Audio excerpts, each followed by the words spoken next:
Lamun urang di posisi belah kidul, kidul teh mana? Kulon, kidul itu berarti nya. Lamun posisi orang belah kidul berarti yang hareupna ka kaler, posisi belah kaler ka kidul, posisi belah wetan ka kulon, posisi belah kulon ka wetan. Nu penting urang yang hareup ka Ka'bah. Bari sing lempeng dikira-kira nya. Sabada kitu tuluy menta ka pangeran naon anu disejakeun, tuluy ngadua ka Allah naon pamaksadan urang. Biasana doa nu sok diangge ringkes tapi nyakup kasadayana doa nyaeta Allahumma qdi hajati. Allahumma ya Allah ikdi muga nyumponan Gusti hajati kana sakabeh pangabutuh abdi. Tah jadi ku doa eta mah kabeh kabawa Allahumma qdi hajati. Kan lamun disebutan mah ya Allah yang mobil, ya Allah yang motor, ya Allah yang tanah, ya Allah yang kebun kapur, ya Allah yang sawah, kan panjangnya. Ayeuna pendek Allahumma qdi hajati, ya Allah mugi Gusti nyumponan kana sadaya pangabutuh abdi. Naon we ari pangabutuh mah nya. Titik tah eta nu pendek doana nya. 5 menit deui.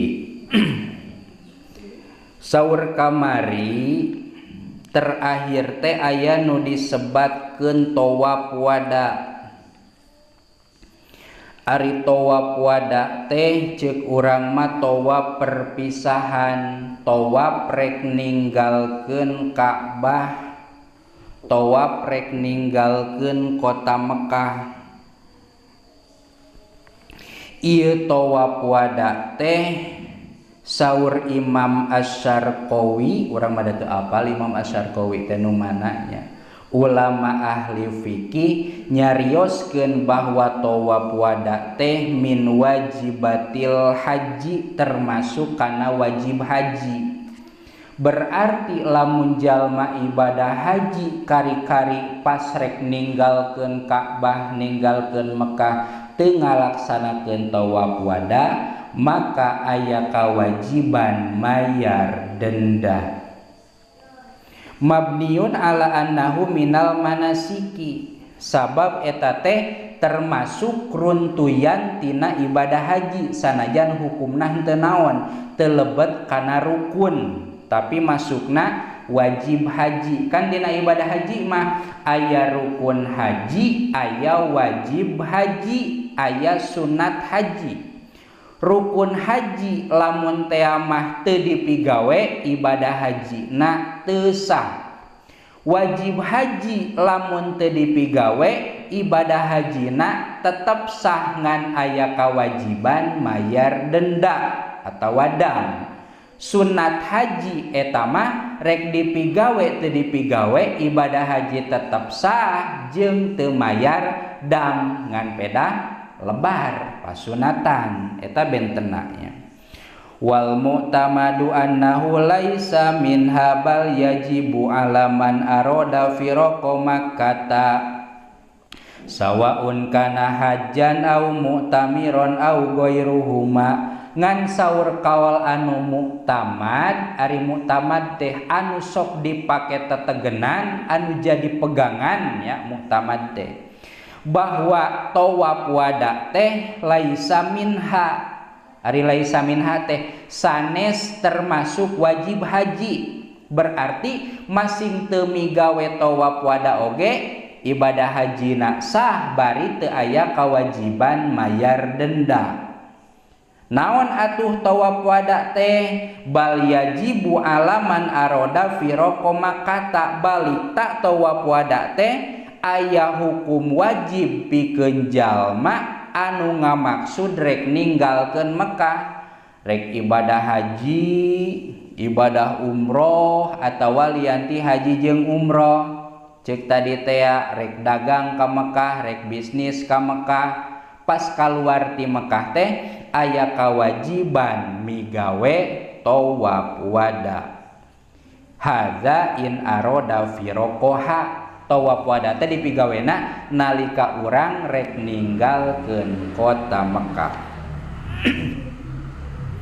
Lima kanin ala masapatil qasri sawaun qasoda al iqamata fihi amla fa in aroda firaqaha lima kanin duna dzalik nadhara in qasoda al iqamata fihi lazimahu tawaful wada'i wa illa ka'an kharaja lil umrati fala intaha.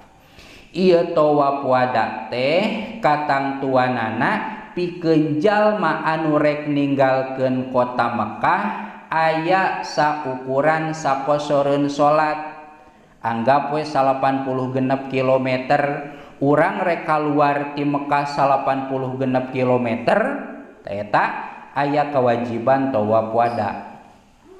Arek langsung cicing di ditu nama atawa henteu ngan lamun kurang ti 80 genep meter gambaran arek indit ke belah luar ka pasar ti jero Mekah teh eta mah teu kudu tawaf wada. Ngan lamun indit kaluar tapi rek langsung cicing da imahna di dinya eta mah aya kewajiban tawaf wada. Titik. Salajengna wayah rumu soidul haramaini haram deui nyaeta